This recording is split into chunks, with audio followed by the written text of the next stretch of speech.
Hello friends, welcome back to this channel. दोस्तों, इस video में हम बात करेंगे फ्यूचर रिटेल लिमिटेड के लिए एक लेटेस्ट अपडेट है जिसको आपको ट्रैक करना बहुत ज़रूरी है।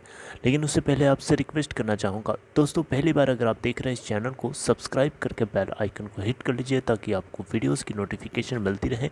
और डीमैट या ट्रेडिंग अकाउंट के लिए डिस्क्रिप्शन बॉक्स में लिंक आपके लिए दिया गया है।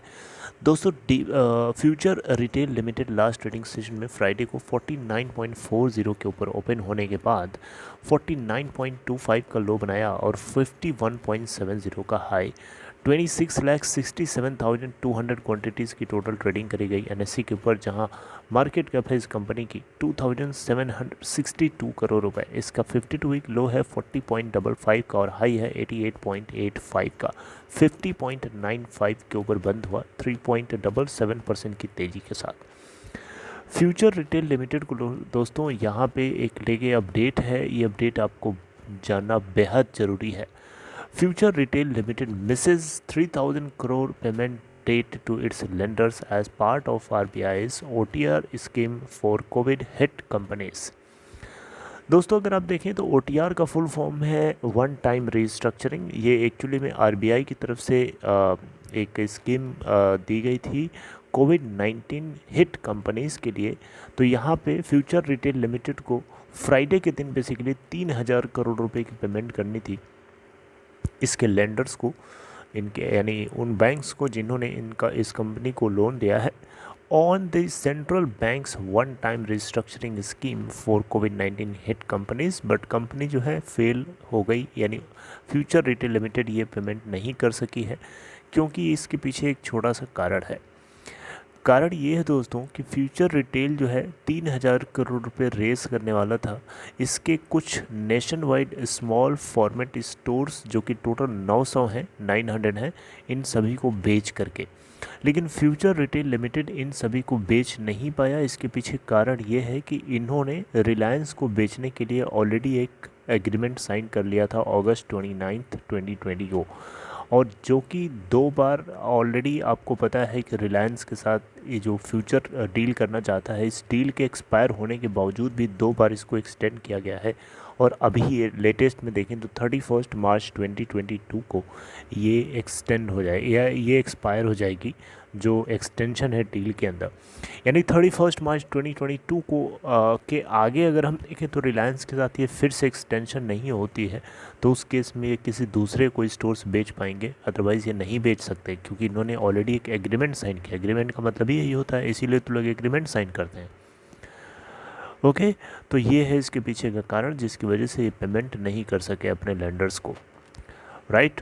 तो दोस्तों यहाँ पे किशोर बियानी के प्रमोटेड हाइपर मार्केट को एक बार फिर से आपको बताना चाहूँगा, फ्यूचर रिटेल लिमिटेड को 1 महीने का एक ग्रेस पीरियड दिया जाएगा OTR पेमेंट्स के लिए। और एक ग्रेस पीरियड 30 जनवरी 2022 को बेसिकली एंड हो जाएगा।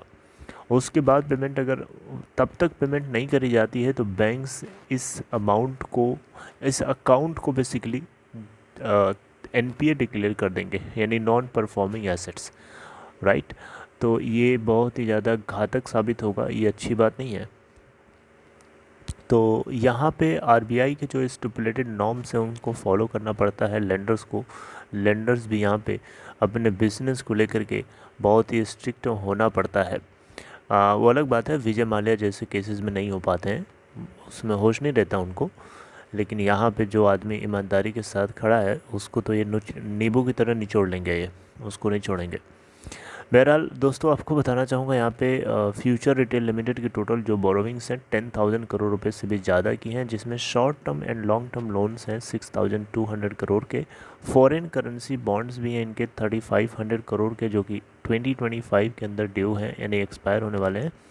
और जो नॉन कन्वर्टेबल डिबेंचर्स का आउटस्टैंडिंग अमाउंट है 200 करोड़ रुपए के आसपास बताया जा रहा है।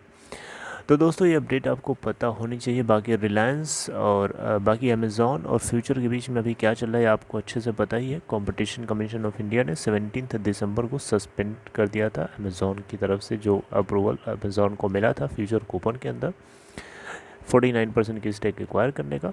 अब 60 दिनों को टाइम दिया है अमेज़ॉन को कि 60 दिनों के भीतर भीतर आप फिर से अप्रूवल पाने के लिए अप्लाई करो, फ्यूचर कूपन के अंदर 49% की स्टेक पाने के लिए।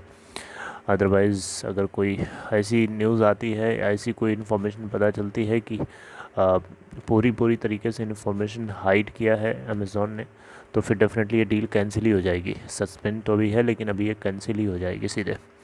बहरहाल दोस्तों, ये अपडेट आपको जानना ज़रूरी था। आई होप आपको इन्फॉर्मेशन समझ में आई। अगर आपको कंटेंट अच्छा लगा हो, सपोर्ट करेंगे, इस वीडियो को लाइक और शेयर कर सकते हैं। And take care. आगे कोई न्यूज़ आएगी, कोई अपडेट होएगी, हम उसको डिस्कस करेंगे।